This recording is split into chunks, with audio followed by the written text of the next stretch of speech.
63 খ্রিস্টাব্দে প্রতিষ্ঠিত হওয়ার পর এই আব্রাহাম লিঙ্কন ডেমোক্রেসির সংজ্ঞা একটা নতুন ব্যাখ্যা দিয়েছেন, নতুন সংজ্ঞা দিয়েছেন। Democracy is the government of the people, by the people, for the people. এটা জনগণের, এটা এমন একটা জীবন ব্যবস্থা, এটা এমন একটা রীতিনীতি, এটা এমন একটা শাসন ব্যবস্থা যে শাসন ব্যবস্থা জনগণই তৈরি করবে, জনগণই জন্ম আর জনগণই এই শাসন ব্যবস্থা দিয়ে শাসিত হবে। আশ্চর্য ব্যাপার, যে জনগণকে তৈরি করবে তাদের রব, জনগণকে তৈরি করার পর এই জনগণকে পৃথিবীতে থাকার, বেঁচে থাকার, খাবারের, আলো বাতাস, অক্সিজেন, আরো যত কিছু প্রয়োজন এই জনগণের জন্য দিল রব, আর এই জনগণের চলার ব্যবস্থা করবে এই জনগণ। কত বড় কুফরিপূর্ণ কথা! এই গণতন্ত্রের মাধ্যমে মানুষকে জানানো হয়েছে যে, এই গণতন্ত্রের মাধ্যমে মানুষকে জানানো হয়েছে যে জনগণই সকল ক্ষমতার উৎস। নাউযুবিল্লাহ। অথচ আল্লাহ সুবহানাহু ওয়া তাআলা একাধিক জায়গায় বলেছেন, ইন্নাল্লাহা আলা কুল্লি শাইইন কাদির, নিশ্চয়ই আল্লাহ সুবহানাহু ওয়া তাআলা সমস্ত ক্ষমতার অধিকারী।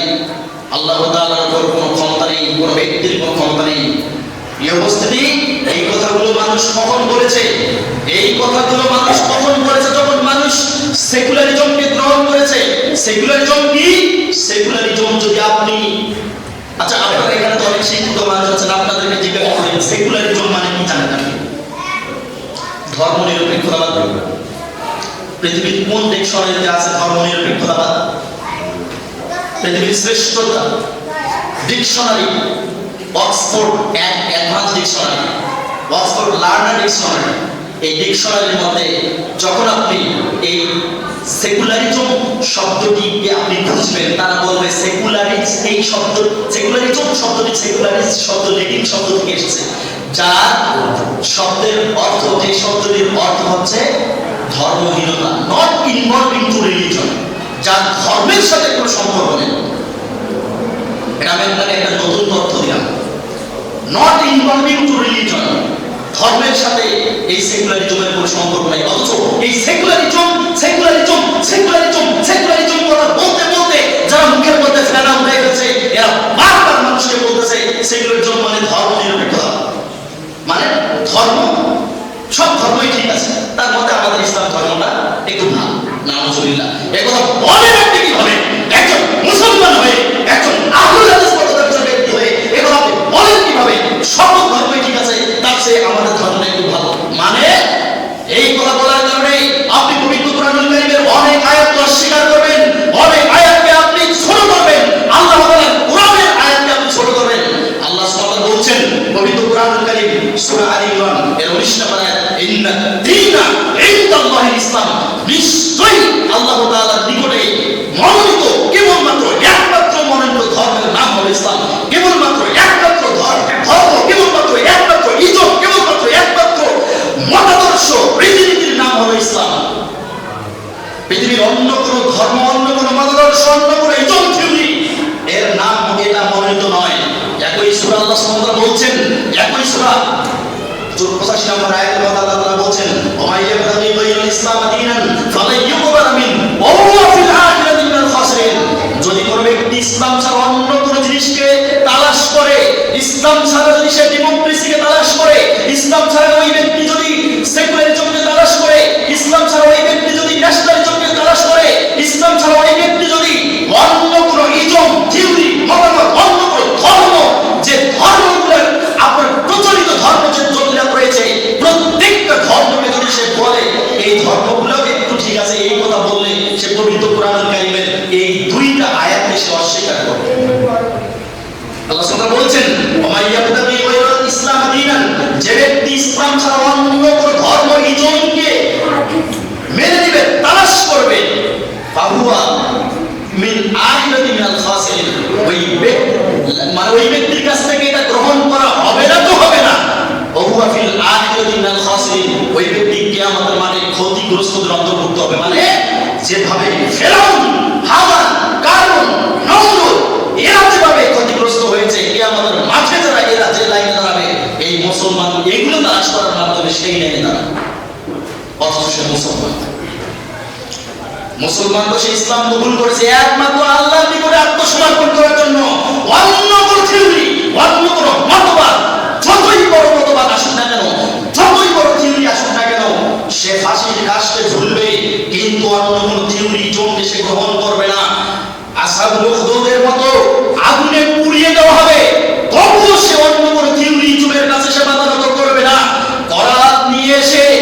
মাথা থেকে একবারে দেহ থেকে এই দেহকে দ্বিখণ্ডিত করে দেওয়া হবে মাথা থেকে চিরে, তবুও সে তাওহীদকে বর্জন করবে না, সে তাওহীদকেই গ্রহণ করবে, সে একমাত্র তার রবকেই গ্রহণ করবে, রবের বিধান গ্রহণ করবে। এর নাম হলো ইসলাম পালন করা। ইসলাম পালন করছেন, নামাজেও আপনি ফজরের আগে তাহাজ্জুদ পড়েছেন, আবার গণতন্ত্রের কাছে মাথা বিক্রি করেছেন। কচু হবে, বড় আঙ্গুল দেখালাম, কচু হবে কচু। নেন কোন হুজুর ফতোয়া নেয়, হুজুরের ফতোয়া দিয়ে নেন আপনি। যে ডেমোক্রেসি হলো তাগুতি নীতি, যে ডেমোক্রেসিকে তৈরি করা হয়েছে আল্লাহ থেকে মানুষকে দূরে রাখার জন্য, যে সেকুলারিজমকে তৈরি করা হয়েছে ধর্ম থেকে ধর্মহীনতার মধ্যে নিয়ে যাওয়ার জন্য, সেই ইজম, সেই থিওরি, সেই মতবাদ কোনদিন মানুষের কল্যাণ বয়ে নিয়ে আসতে পারে না। যদি এই থিওরি, এই মতামত, এই মতাদর্শ যদি মানুষের কল্যাণ বয়ে নিয়ে আসতে পারতো, তাহলে হাদির মতো, শরীফ ওসমান হাদির মতো এত চমৎকারপূর্ণ একজন ব্যক্তির খুন হয়ে যাওয়ার পর 2 মাস হয়ে যাওয়ার পরে এখনো বিচার হয় না। মানে বুঝা গেল এর ধর্ম, এর ব্যক্তি, এর রাজনীতি, এর ডেমোক্রেসি, এর সেকুলারিজম, কমিউনিজম, এর ন্যাশনালিজম সহ যত ইজম পৃথিবীতে আছে, যত নীতি আছে, মুহাম্মদ সাল্লাল্লাহু আলাইহি ওয়াসাল্লামের নীতি বাদ দিয়ে পৃথিবীতে যত নীতি আছে, প্রত্যেকটা নীতি হচ্ছে অবাস্তব। ওটাই মানুষে তৈরি করে দিয়েছে। যখন মানুষের কোনো কিছু তৈরি করবে সেখানে অসঙ্গতি আসবেই, আর যেটা রবের পক্ষ থেকে আসবে সেখানে কোনো অসঙ্গতি আপনি খুঁজে পাবেন না। আপনি নামাজও পড়লেন, তাহাজ্জুদও করলেন, আপনি গিয়ে মাথাও বিক্রি করেছেন তাগুতের নিকটে। আদম আলাইহিস সালাম থেকে শুরু করে মুহাম্মদ সাল্লাল্লাহু আলাইহি ওয়াসাল্লাম পর্যন্ত লক্ষ লক্ষ নবী রাসূল এসেছিলেন। প্রত্যেকটা নবী রাসূলের একটাই প্রথম দাওয়াত ছিল, আল্লাহ তাআলা ফি কুল্লি উম্মাতির রাসূলান আন ইয়াবুদুল্লাহ ওয়া ইসতানিবুত তাগুত। আল্লাহ তাআলা প্রত্যেক জাতির নিকটে নবী প্রেরণ করেছেন, রাসূল প্রেরণ করেছেন এই মর্মে যে তারা এই কথা জনগণকে বলবে, আমি ইয়াবুদুল্লাহ, আমি প্রেরিত হয়েছি রবের ইবাদত করার জন্য, তোমাদেরকে এই কথা বলবো যে তোমরা রবের ইবাদত করবা, ওয়াসতানিবুত তাগুত, এবং তাগুতকে বর্জন করবে। ডেমোক্রেসি তাগুত নয়, সেকুলারিজম তাগুত নয়, কমিউনিজম তাগুত নয়, ন্যাশনালিজম তাগুত নয়। যারা যে ডেমোক্রেসি প্রতিষ্ঠিত হলো আজ থেকে 124 বছর পূর্বে, ইসলামী খেলাফতকে একেবারে চুরমার করে দিয়ে, ইসলামী খেলাফতকে চুরমার করে দেওয়ার পরে এই ডেমোক্রেসি সারা পৃথিবীর কিছু দেশের মধ্যে প্রতিষ্ঠিত হলো। আর আপনি সেই ডেমোক্রেসির মাধ্যমে যে ইসলামী খেলাফতকে ধ্বংস করে যে রীতিনীতি আমাদের কাছে চাপিয়ে দেওয়া হলো, সেই রীতিনীতির মাধ্যমে আপনি ইসলাম কায়েম করতে চাচ্ছেন, পশ্চিমকালেও হবে না।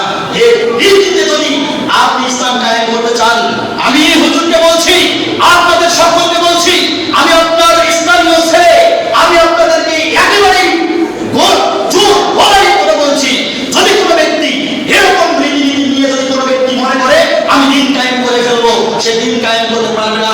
কারণ এর নীতি মুহাম্মদ সাল্লাল্লাহু আলাইহি ওয়াসাল্লামের নয়, এর নীতি কোন নবীর নয়।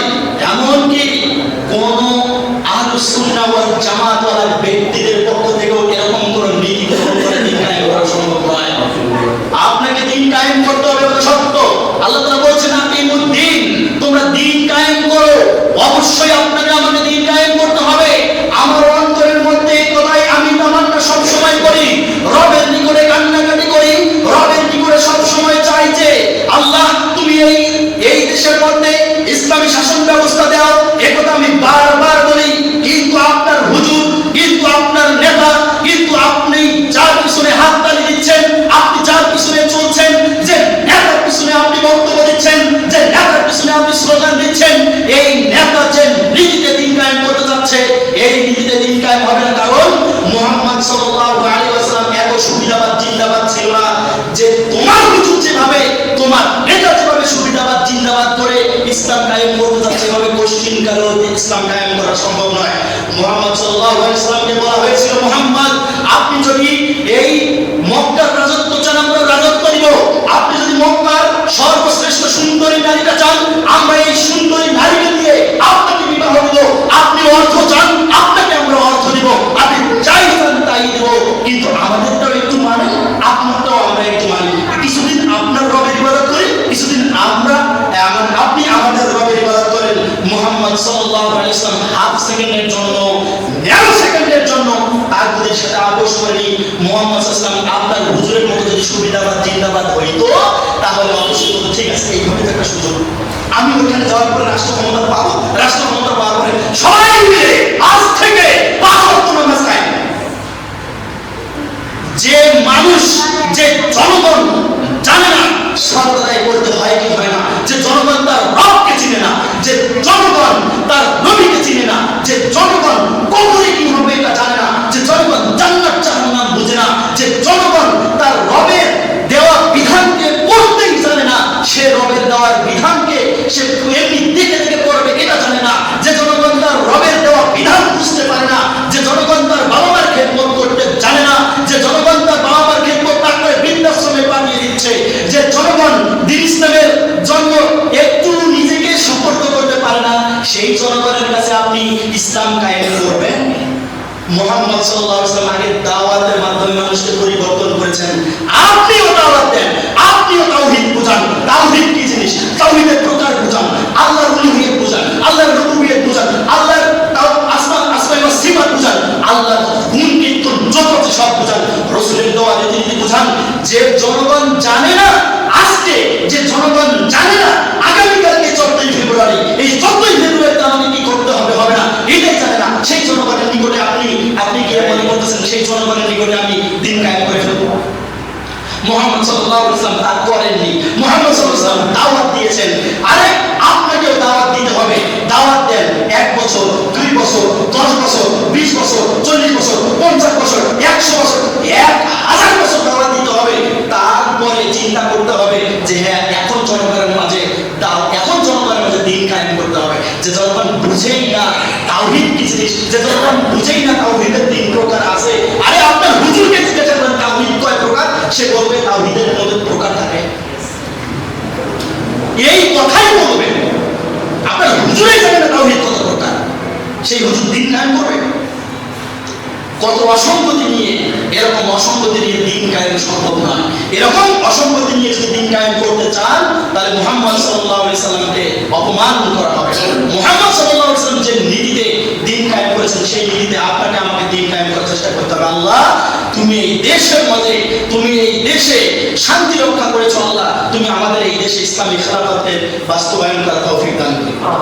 আল্লাহ যদি আমি না পারি, আমার এই প্রজন্ম জেনজি যদি না পারে, তাহলে তার পরবর্তী প্রজন্ম যেন পারে, তার পরবর্তী প্রজন্ম যদি এই দিন প্রতিষ্ঠা করতে না পারে, তার পরবর্তী প্রজন্ম যেন করতে পারে। আল্লাহ তোমার নিকটে দাবি রেখে আমি যাচ্ছি, দিন প্রতিষ্ঠা করবই করব, তবে তাগুতের সাথে মাথা নত করে দিন প্রতিষ্ঠা করব না। এর নাম তাওহীদ।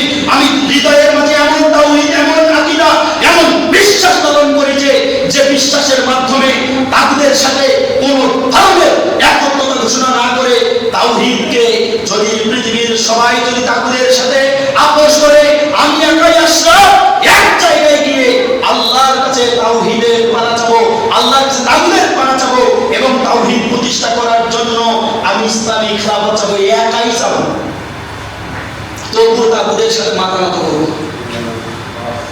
প্রত্যেকটা নবী রাসূলের একটাই দাওয়াত ছিল, তাগুতকে বর্জন, আল্লাহর ইবাদত। প্রিয় উপস্থিতি, আমরা যারা এটার সাথে ইনক্লুডেড তাদের জন্য আমি বলছি, this is not the way of জান্নাহ। এটা জান্নাতের কোনো রাস্তা নয়, এটা কোনো সলিউশন নয়। সলিউশন হলো একমাত্র রব এবং বান্দা। সে বান্দা তার রবের নিকটে চাবে আর আল্লাহ রব তার বান্দাকে দিবে। রাতারাতি দিন প্রতিষ্ঠা করতে পারবেন না। রাতারাতি দিন যদি প্রতিষ্ঠা করতে পারতেন তাহলে নবীগণ আগে পারতেন। কিছু নবী আল্লাহর দরবারে দাঁড়াবে যে নবীর কোনো অনুসারী নেই, তাহলে সেই নবী কি দিন প্রতিষ্ঠা করতে চায়নি? আপনি কেন কোটি কোটি লোকের অনুসরণ, কোটি কোটি লোকের সমর্থন নিয়ে কেন আপনাকে এই কাজটা করতে হবে? এই নীতিতে ইসলাম প্রতিষ্ঠা হবে, এই হিসাব আমরা প্রদান করে প্রিয় উপস্থিতি। কেননা আমরা হলাম তাওহীদবাদী মুসলিম। তাওহীদ একদিকে, শিরক একদিকে। পৃথিবীর ওই প্রান্তে তাওহীদ আর ওই প্রান্তে হলো শিরক। এইরকম করে আমরা তাওহীদ এবং শিরকের পার্থক্য করি। প্রিয় উপস্থিতি, আপনাকেও তাওহীদ এবং শিরকের পার্থক্যটা বুঝতে হবে। এবার আসুন, আমরা যারা বিজাতীয় সংস্কৃতির সাথে যারা জড়িত আছি তাদের জন্য কঠোর হুঁশিয়ারি রাসূলুল্লাহ সাল্লাল্লাহু আলাইহি ওয়াসাল্লাম দিয়েছেন। এই যে আগামীকালকের যে দিনটা আসবে 14ই ফেব্রুয়ারি 2026, এই দিনটাকে লক্ষ্য করে এই জাতির মানুষ, ছেলে মেয়ে, তরুণ তরুণী, যুবক যুবতী, আরো কত মানুষ এই দিনটাকে লক্ষ্য করে জেনায় লিপ্ত হবে, এই দিনটাকে লক্ষ্য করে চোখের জেনা করবে, এই দিনটাকে লক্ষ্য করে মুখের জেনা করবে, এই দিনটাকে লক্ষ্য করে হাতের জেনা করবে, এই দিনটাকে লক্ষ্য করে পায়ের জেনা করবে, এই দিনটাকে লক্ষ্য করে অন্তরের জেনা করবে, এই দিনটাকে লক্ষ্য করে সেটা অঙ্গ প্রত্যঙ্গের মাধ্যমে এটা বাস্তবায়ন করে দেখিয়ে দিবে, বড় জেনা করবে। এটা করবে যে জাতি এখনো বুঝে না ভ্যালেন্টাইন ডে কি জিনিস, যে জাতি এখনো বুঝে না ভ্যালেন্টাইন ডে কোথা থেকে এসেছে, এটা কার কালচার, সেই জাতির কাছে আপনি ইসলাম, সেই জাতির কাছে আপনি দিন কায়েম করবেন। প্রিয় উপস্থিতি, আপনাকে জানতে হবে এই ভ্যালেন্টাইন ডে আসলো কোথা থেকে। আজ থেকে, এটা তো 2024 সাল, আজ থেকে 269 সালে আপনাকে ফিরে যেতে হবে। 269 সালে সেই রোমান সাম্রাজ্যে আপনাকে ফিরে যেতে হবে। এটা বড় ধরনের ইতিহাস, সংক্ষিপ্ত সময়ে এত বড় ইতিহাস আমি বলতে পারবো না। এই সংক্ষিপ্ত সময়ে একজন ব্যক্তি, যে ব্যক্তি চিকিৎসক ছিলেন, কেউ কেউ বলেছেন যে চিকিৎসক নন, একজন দেশপ্রেমী ব্যক্তি ছিলেন। এই চিকিৎসক কিংবা এই দেশপ্রেমী ব্যক্তি একজন কারাগারে তাকে নিক্ষেপ করা হয়েছিল। যে কারণে কারাগারে নিক্ষেপ করার পরে এই ব্যক্তি আরেকজন মেয়ের অন্ধত্ব ছিল, এই মেয়ের অন্ধত্বকে সেবা শুশ্রূষা করতে করতে এই অন্ধত্ব দূর হয়ে যায়। এই অন্ধত্ব দূর হয়ে যাওয়ার কারণে তার নামটা একটু সবার কাছে একটা অলৌকিক বিষয় হলে সবার কাছে ফেমাস হয়ে যায়। ফেমাস হয়ে যাওয়ার পরে পরবর্তীতে এরকম কিচ্ছা কাহিনী আমাদের নিকটে এসেছে, বিভিন্ন পেপার পত্রিকা বা বিভিন্ন রকম আর্টিকেলের মাধ্যমে আমরা জানতে পেরেছি যে পরবর্তীতে ওই মেয়েটাকে সে বিবাহ করেছে। তো এই যে একটা ঘটনা, আর একটা ঘটনা হলো ওই সময় রোম সম্রাট দ্বিতীয় ক্লাডিয়াস তিনি বলেছিলেন যে কোনোভাবে প্রেম করে বিবাহ করা যাবে না, যদি এটা করা হয় তাহলে তাকে ফাঁসির কাস্টে ঝুলানো হবে। কিন্তু ওই চিকিৎসক এবং ওই মহিলা তারা একসাথে প্রেমে লিপ্ত হয়। প্রেমে লিপ্ত হয়ে যাওয়ার পরে তারা বিবাহ বন্ধনে আবদ্ধ হয়। যেহেতু প্রেম করে বিবাহ করে, এজন্য দেশের আইন অনুপাতে তাকে ফাঁসি দেওয়া হয় উভয়কে। এই যে ফাঁসি দেওয়া হয়, ফাঁসি দেওয়ার পরে তার মৃত্যুর 496 বছর পরে ওই রোম সাম্রাজ্যের কিছু ব্যক্তি তারা আবার আনুষ্ঠানিকভাবে এই জিনিসটাকে প্রমোট করে। মানে তারা যেহেতু প্রেমের জন্য নিজের জীবনকে উৎসর্গ করে দিয়েছেন, এই জন্য 496 বছর পরে আবার ওই সময়ে কিছু মানুষ এইটাকে আবার পালন করে। পালন করতে করতে করতে করতে এই পর্যন্ত এসে আমার মুসলমানের ছেলেমেয়েরা আজকে ভ্যালেন্টাইন ডে পালন করতেছে। ফুল নিয়ে যাচ্ছে, সকালে যাচ্ছে যুবক ঈমান নিয়ে, বিকালে আসতেছে ঈমান রেখে। প্রিয় উপস্থিতি, আমি বলতে চাই মুহাম্মদ সাল্লাল্লাহু আলাইহি ওয়াসাল্লামের জন্ম কত সালে বলেন? 570 571 খ্রিস্টাব্দে। তো 570 সালে যদি মুহাম্মদ সাল্লাল্লাহু আলাইহি ওয়াসাল্লাম জন্মগ্রহণ করেন আর নবুয়ত পান যদি তিনি 610 খ্রিস্টাব্দে, তাহলে 610 খ্রিস্টাব্দের আগ পর্যন্ত যে সময়টা ছিল, এই সময়টার নাম ছিল জাহিলিয়াত। ঈসা আলাইহিস সালামের সময় থেকে এই যে মুহাম্মদ সাল্লাল্লাহু আলাইহি ওয়াসাল্লামের নবুয়তের আগ পর্যন্ত এই সময়টা ঐতিহাসিকগণ বলেছেন 500 কিংবা 1000 বছর। যদি 1000 বছর হয়, ধরলাম 500 বছর কিংবা 1000 বছর, এই 1000 বছর কিংবা 500 বছর এই সময়টা হলো জাহিলিয়াত, অন্ধকারের যুগ। জাহিলিয়াত নয়, তাহলে ওই জাহিলিয়াতের যুগ থেকে যে আমলটা, যে রীতিনীতিটা, যে থিওরিটা এখন পর্যন্ত আসবে, সেটা জাহিলিয়াত হবে না ইসলাম হবে? বলেন না, জাহিলিয়াত না ইসলাম? যদি জাহিলিয়াত হয় তাহলে এই জাহিলিয়াতের ভয়াবহতা কি জিনিস আমি সহিহুল বুখারী মূল খণ্ড 1026 নম্বর পৃষ্ঠা থেকে একটা হাদিস আমি আপনাদের নিকট অনুবাদ করতে যাচ্ছি। নবী মুহাম্মদ সাল্লাল্লাহু আলাইহি ওয়াসাল্লাম বলেছেন, মান দা বিদাওয়াল জাহিলিয়া, যে ব্যক্তি কোনো জাহিলিয়াতি কোনো কর্মকাণ্ডকে নিয়ে আসবে, যে ব্যক্তি কোনো জাহিলিয়াতি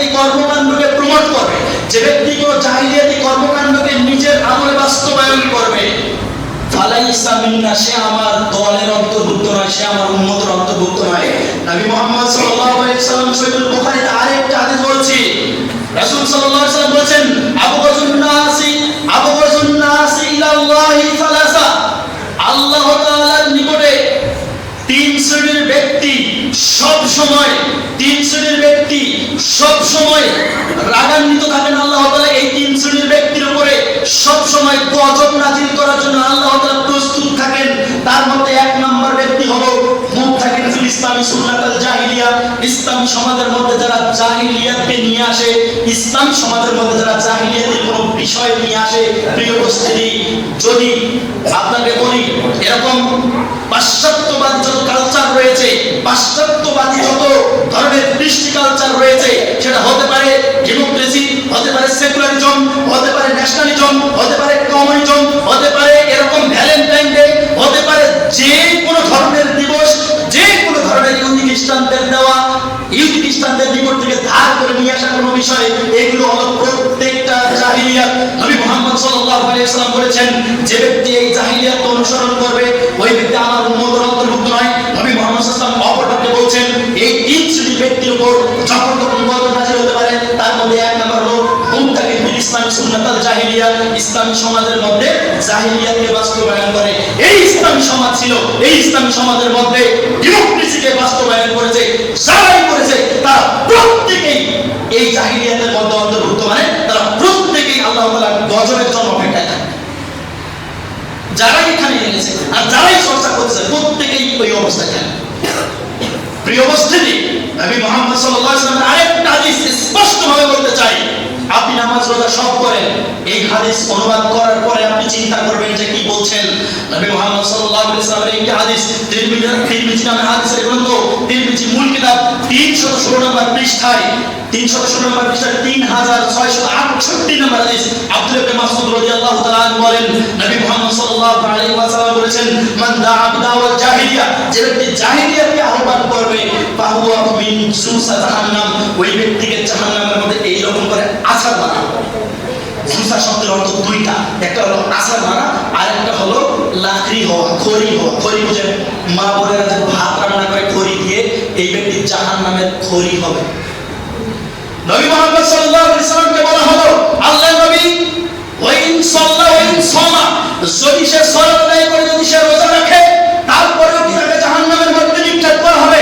নবী মুহাম্মদ সাল্লাল্লাহু আলাইহি ওয়াসাল্লাম বললেন, ওয়াইন সামা ওয়াইন সাল্লা, যদিও সে সিয়াম পালন করে, যদিও সে নামাজ আদায় করে, ওয়া জামা আন্নাহু মুসলিমুন, যদিও সে এটা বলে যে আমি একজন পাক্কা মুসলমান, যদিও সেটা বলে আমার বাবা মুসলমান, আমার দাদা মুসলমান, আমিও মুসলমান, 14 গোষ্ঠী মুসলমান, তবুও তাকে জাহান্নামের মধ্যে নিক্ষেপ করা হবে। কত কত হুঁশিয়ারি! পাশ্চাত্য মতবাদ নিয়ে বেঁচে আছেন, না লাভ ঝাপ করছেন, তালি বাজাচ্ছেন, আমার নেতার চরিত্র ফুলের মতো পবিত্র বলছেন। হিসাব করবেন কিয়ামতের মাঠ আপনার জন্য কত কঠিন হতে যাচ্ছে। কিয়ামতের মাঠে আপনি কার সাথে দাঁড়াবেন, কোন কাতারে দাঁড়াবেন, এটা আপনি হিসাব করে রাখুন। প্রিয় উপস্থিতি, নবী মুহাম্মদ সাল্লাল্লাহু আলাইহি ওয়াসাল্লামের একটা হাদিস, আরো একটি হাদিস অনুবাদ করছি, আবু দাউদ এই 4031 নম্বর হাদিস, হাদিসের সনদ হাসান। আব্দুল্লাহ ইবনে উমর রাদিয়াল্লাহু তাআলা আনহু বলেন, রাসূল সাল্লাল্লাহু আলাইহি ওয়াসাল্লাম বলেছেন, মান তাশাব্বাহা বিকওমিন ফাহুয়া মিনহুম, যদি কোনো ব্যক্তি, কোনো জাতি, কোনো গোষ্ঠীর সাথে সাদৃশ্য বহন করে, ওই ব্যক্তি, ওই জাতি, ওই গোষ্ঠীর সাথেই মিলে যাবে। প্রিয় উপস্থিতি, আপনার চলাফেরা, আপনার আচরণ, আপনার দিক, আপনার রীতিনীতি যদি কোনো ইহুদি খ্রিস্টানের সাথে মিলে যায়, তাহলে আপনার হাসর নাসর হবে ইহুদি খ্রিস্টানের সাথে। আপনার চলাফেরা, আপনার রীতিনীতি, আপনার মতাদর্শ যদি মুহাম্মদ সাল্লাল্লাহু আলাইহি সাল্লামের সাথে হয়, তাহলে কিয়ামতের মাঠে আপনি মুহাম্মদ সাল্লাল্লাহু আলাইহি সাল্লামের দলে উঠতে পারবেন। মর্মে নবী মুহাম্মদ সাল্লাল্লাহু আলাইহি সাল্লামের কথা এবং আল্লাহ তাআলার কথা থেকে এতটুকু অ্যানালাইজ করে বলা যাচ্ছে। প্রিয় উপস্থিতি, আসুন আমরা সবাই নবী মুহাম্মদ সাল্লাল্লাহু আলাইহি সাল্লামের আদর্শকে গ্রহণ করি। মহান রব আমাকে যেটা করার জন্য, মহান রব আমাকে যে কারণে পৃথিবীতে প্রেরণ করেছে, করেছে সেটা বাস্তবায়ন করার চেষ্টা করি। আল্লাহ তুমি আমাদের তৌফিক দান করো। প্রিয় উপস্থিতি, আমরা সকলে আরো একবার জোরে সোরে বলি আমিন। প্রিয় উপস্থিতি, যেহেতু নতুন বাংলাদেশে নতুন প্রধানমন্ত্রী আসছে, এই প্রধানমন্ত্রীকে, এই শাসক বর্গকে লক্ষ্য করে আমি কিছু নসিহা দিতে চাই। কেননা দ্বীনুন নসিহা, দিন হচ্ছে নসিহত। একজন ব্যক্তি অপর ব্যক্তিকে নসিহত করবে, এটাই স্বাভাবিক। আমি জানি না আমার এই বক্তব্য ওই শাসক বর্গের নিকটে পৌঁছে যাবে কিনা, আমি তা জানি না। তবে দেহে শ্বাস থাকাকালীন সবসময় কোরআন এবং হাদিসের কথা বলে গিয়েছি। দেহে শ্বাস থাকাকালীন কোরআন এবং হাদিসের কথা বলবো, মানুষকে নসিহত দিব। যতদিন দেহে শক্তি রয়েছে ততদিন মানুষকে এভাবে দাওয়াতি কাজ, দাওয়াতি কর্মের মাধ্যমে মানুষদেরকে বোঝানোর চেষ্টা করব।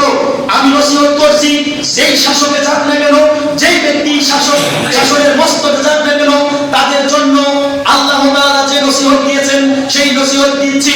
আল্লাহ তাআলা বলছেন পবিত্র কোরআনুল কারীম সূরা নাহল এর 90 নম্বর আয়াত, ইন্নাল্লাহা ইয়া'মুরু বিল আদলি ওয়াল ইহসান, নিশ্চয়ই আল্লাহ সুবহানাহু ওয়া তাআলা একজন ব্যক্তির জন্য ইনসাফ, ন্যায় প্রতিষ্ঠা করা এবং সদাচরণ করার জন্য আল্লাহ তাআলা নির্দেশ দিয়েছেন। আল্লাহ তাআলা বলেছেন অপর সূরা হুজরাতের মধ্যে, আল্লাহ তাআলা বলেছেন ওয়াকসিতু, তোমরা ন্যায় বিচার প্রতিষ্ঠা করো, ইন্নাল্লাহা ইউহিব্বুল মুকসিতিন, নিশ্চয়ই আল্লাহ তাআলা ন্যায় প্রতিষ্ঠাকারী ব্যক্তিকে ভালোবাসেন। প্রিয় উপস্থিতি, যেই ক্ষমতার মস্তকে আসুক না কেন তাকে ন্যায় বিচার প্রতিষ্ঠা করতে হবে। কেননা ন্যায় বিচার প্রতিষ্ঠা করা হলো জনগণের হক, জনগণের অধিকার। ন্যায় বিচার প্রতিষ্ঠা করা হলো ইসলামের হক, ইসলামের অধিকার। ন্যায় বিচার প্রতিষ্ঠা করা হলো আল্লাহর হক, আল্লাহর অধিকার। প্রিয় উপস্থিতি, আল্লাহ তাআলা এই কথা ভালো করেই জানেন ন্যায় বিচার প্রতিষ্ঠা করতে পারবে না, সহজেই পারবে না। ন্যায় বিচার প্রতিষ্ঠা করা একজন মানুষের জন্য খুবই কঠিন, যার কারণে মুহাম্মদ সাল্লাল্লাহু আলাইহি ওয়াসাল্লামের মাধ্যমে আল্লাহ তাআলা অনেক বড় পুরস্কারের কথা বলেছেন। দেখুন তো হাদিসটা আপনার আগে জানা ছিল কিনা? অবশ্যই জানা ছিল। সহিহুল বুখারী কিতাবুস সালাত 660 নম্বর হাদিস।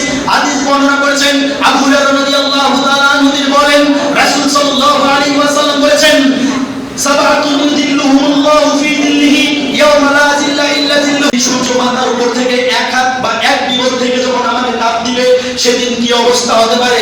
নবী মুহাম্মদ সাল্লাল্লাহু আলাইহি ওয়াসাল্লাম বলেছেন একজন 7 শ্রেণীর ব্যক্তিকে আল্লাহ তাআলা বিশেষ ছায়াতলে অবস্থান করাবেন। তার মধ্যে এক নাম্বার হলো ইমামুল আদল, ন্যায় পরায়ণ শাসক।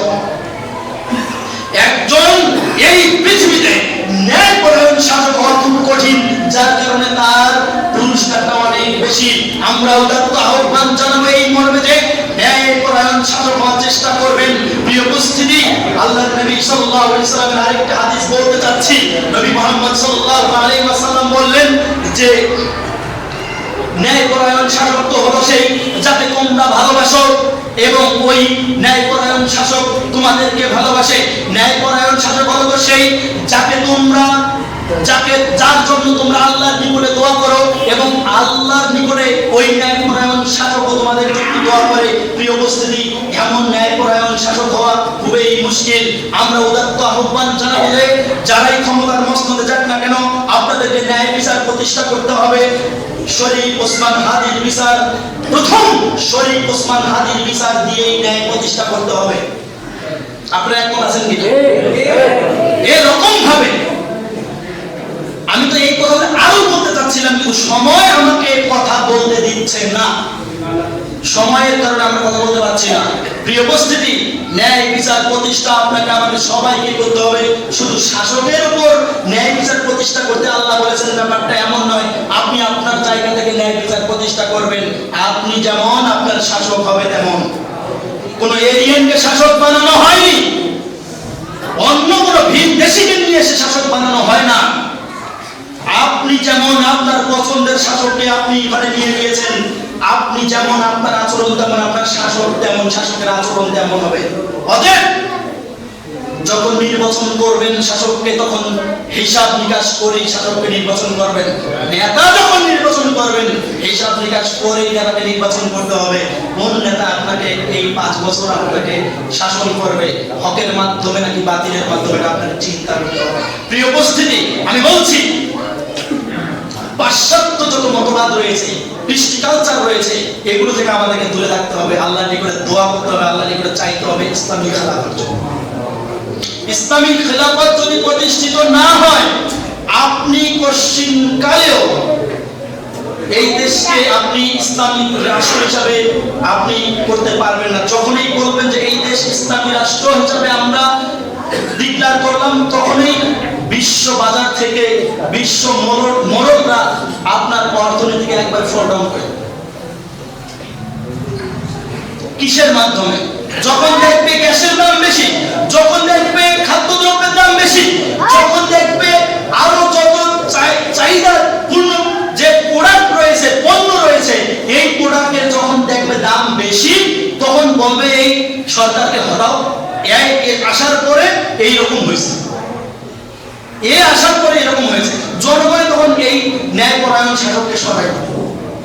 ওইটা যখন জনগণ এটা মানতে পারবে যে না, আমি 1 কেজি চাউল 1000 টাকা দিয়ে কিনতে বাধ্য, 1000 টাকা দিয়ে আমি 1 কেজি চাউল কিনবো, 1 কেজি গরুর গোশত 5000 টাকা দিয়ে কিনবো, 1 কেজি মুড়ি 500 টাকা দিয়ে আমি কিনবো, 1000 টাকা দিয়ে কিনবো, যেটা খাদ্য চাহিদা আমি 100 টাকা দিয়ে কিনবো, কিন্তু তাগুনের কাছে আমি মাথা নত করবো না। যখন জনগণ এইটা বুঝবে, তখন জনগণ বলবে যে এটাই ঠিক। কিছুদিনের মধ্যে আবার অর্থনীতি ফিরে আসবে, যেভাবে তালেবানরা ফিরে নিয়ে এসেছে।